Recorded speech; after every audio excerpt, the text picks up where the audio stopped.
இப்படி சங்கீதா அவங்களுக்கு எதிரா நெறைய பேர் பேசிட்டு இருக்கும்போது, விஜய் அவரு ஏன் மௌனம் காக்குறாரு அப்படின்னு ஜனநாயக மாதர் சங்கம் அதிரடியான கேள்விய கேட்டிருக்காங்க. தமிழக வெற்றிக் கழக தலைவர் விஜய் மற்றும் அவரோட மனைவி சங்கீதா இடையிலான விவாகரத்து விவகாரம் அரசியல் ரீதியா திசை மாறி இருக்கு. சங்கீதாவை குறிவச்சு சமூக வலைதளங்கள்ல தாவேக தொண்டர்கள் நடத்தி வர இழிவான தாக்குதல அனைத்திந்திய ஜனநாயக மாதர் சங்கம் கடுமையா கண்டிச்சிருக்காங்க. விவாகரத்து கோரி நீதிமன்றத்தை நாடுவது ஒரு பெண்ணோட தனிப்பட்ட மற்றும் அடிப்படை மனித உரிமை. ஆனா தாவேக தொண்டர்கள் சங்கீதா அவங்களோட தனிப்பட்ட வாழ்க்கைய பொது சொத்தா கருதி ஆபாசமான பதிவுகள் மற்றும் கேலி சித்திரங்கள் மூலம் வன்முறைய பரப்பி வராங்க. இது கருத்து சுதந்திரம் அல்ல, பெண்களுக்கு எதிரான டிஜிட்டல் வன்முறை என மாதர் சங்கம் சாடி இருக்காங்க.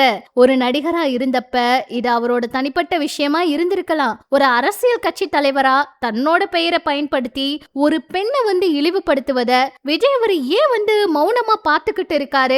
தொண்டர்களை கட்டுப்படுத்த அவர் எதுவுமே முயற்சி பண்ணல. அப்ப இதுக்கு பின்னாடி அவர் தான் இருக்காரா? அவதூறு பறக்கிறவங்க மேல கடுமையான தண்டனை கொடுக்கணும் இல்லையா? கட்சி ரீதியான நடவடிக்கை எடுக்கணும் இல்லையா? அதெல்லாம் ஏன் பண்ணல? சமூக வலைதளங்கள்ல பரவுற இத்தகைய ஆபாச பதிவுகளை தடுத்து நிறுத்தி சம்பந்தப்பட்டவங்க மேல காவல்துறையினர் சைபர் குற்றப்பிரிவு கடுமையான நடவடிக்கை எடுக்கணும் அப்படின்னு மாதர் சங்கம் கோரிக்கை விடுத்திருக்காங்க. பிப்ரவரி 24ஆம் தேதி செங்கல்பட்டு குடும்ப நல நீதிமன்றத்துல சங்கீதா விவாகரத்து மனு தாக்கல் செஞ்சிருந்தாங்க. இதுல தன்னோட கணவருக்கு ஒரு பெரிய நடிகையோட தொடர்பு இருக்குன்னு பேசியிருந்தாங்க. இப்படிப்பட்ட விஷயங்கள் சமூக வலைதளத்துல வந்தது எல்லாருக்குமே அதிர்ச்சியை கொடுத்திருந்துச்சு.